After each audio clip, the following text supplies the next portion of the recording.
Hi, I'm Craig Putnam from the WPI Robotics Engineering Program, here with another in our series of videos on operational amplifiers. In the first 4 videos of this series, we looked at some basics, the ideal op amp equation, and how to go about using them in a couple of different configurations, open loop and closed loop. And for the closed loop configuration, looked at a couple of particular kinds of cases, one where we have an inverting type of system and in the other where we have non-inverting. And then another case of, a special case of the non-inverting being the unitary gain buffer. We looked at how we got the gain equations for these different situations, the inverting and the non-inverting. So in this video, what we want to do is now look at some specific uses of op amps, some practical applications, and in the process, we're going to see where the word operational comes from in the phrase operational amplifier. So far, we've looked at open loop and closed loop configurations of op amps.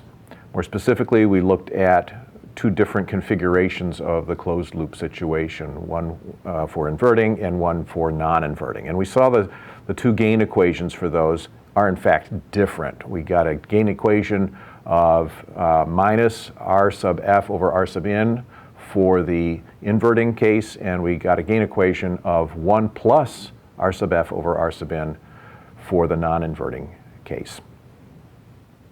Now let's see how we can build on the 2 simple cases that we've looked at so far to build up something more complicated. We'll start with a variation of the inverting op amp configuration as shown here. This looks pretty much like what we saw before, except that there are now 2 different voltage sources, V sub A and V sub B, each connected to the inverting input through its own series resistor, R sub A and R sub B respectively. Our analysis of this circuit proceeds along much the same lines as before. The main difference in this case is that we're going to exploit the principle of superposition at the node where the resistors R sub A, R sub B, and R sub F all connect.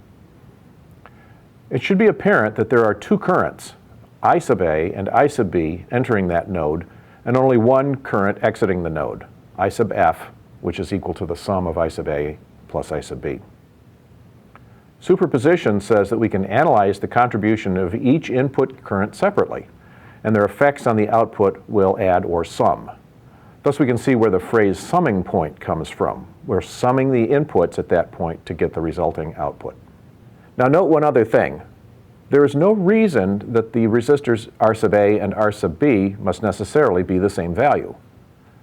Furthermore, if they are in fact different values, that means the gains associated with the different voltage sources will be different. Without getting into the math, I'll leave that as an exercise for you. It's quite straightforward. We get to the following equation for how the output voltage relates to the input voltages and resistor values. Okay, so let's now specify some actual values for the resistors. Let's let R sub F equal 10 k ohms, R sub A equal 1 k ohm, and R sub B equals 2 k ohms. Applying these values gives us an output voltage equation as follows. And we can see that we end up with an equation that involves both V sub A and V sub B and some different multipliers. That's pretty cool. With 1 op amp and a handful of resistors, we have created a circuit that can do mathematical operations. And that's where the operational word comes from in the phrase operational amplifier. Let's now look at a little more complicated example.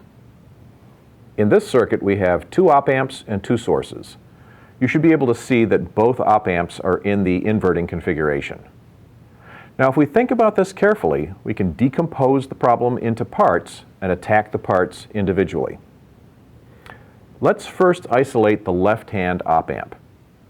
We'll also create a variable V sub X to denote the output voltage from that op amp.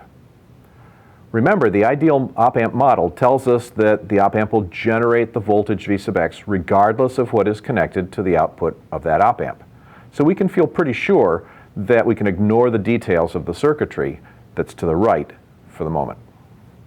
I've specified the values of the resistors for that op amp, so you should be able to come up with an equation that represents the output by inspection at this point. I'll give you a moment to think about that. Okay, time's up. What did you get? If it was V sub x equals minus R2 over R1 times V1, or minus 2V1, then you got it right. If you didn't get that answer, then you might want to go back and review the earlier videos on how to analyze an inverting op amp. Now we can continue in the same manner. Let's now suppress the second voltage source V2 and its series resistor R4. We'll also suppress the original op amp, the left-hand one, and just use the output voltage of that V sub x. That output from the first op amp, V sub x, will be the input to the second op amp through the series resistor R3. Let's see if you can come up with an equation for the output voltage contribution from this input. Remember, we actually have two inputs to this right-hand op amp, V sub x and V sub 2, so let's call the output voltage from this first one V sub out sub A. Again, you should be able to do this by inspection at this point, given the resistor values. You should get V sub out sub A equals minus 2Vx, or 4V1. Okay, let's now handle the other input to the second op amp. We'll suppress the input from the first op amp, in other words, the voltage V sub x coming through resistor R3, and now just use the source voltage V2 through the resistor R sub 4. Again, by inspection, you should be able to see that the output voltage contribution from the second voltage source should be given by the equation V sub out B equals minus 2V2. Combining these two contributions, we get V sub out equals V sub out A plus V sub out B equals 4V1 minus 2V2. In these examples, we only showed op amps being used in the inverting configuration, but there's no reason that you couldn't use the other configurations as needed. Well, that's it for this video. We looked at a couple of examples of how to use an operational amplifier to do algebra in some examples. We've seen them do multiplication and division and addition and subtraction. In the next video, we'll talk about yet other possible ways of using operational amplifiers.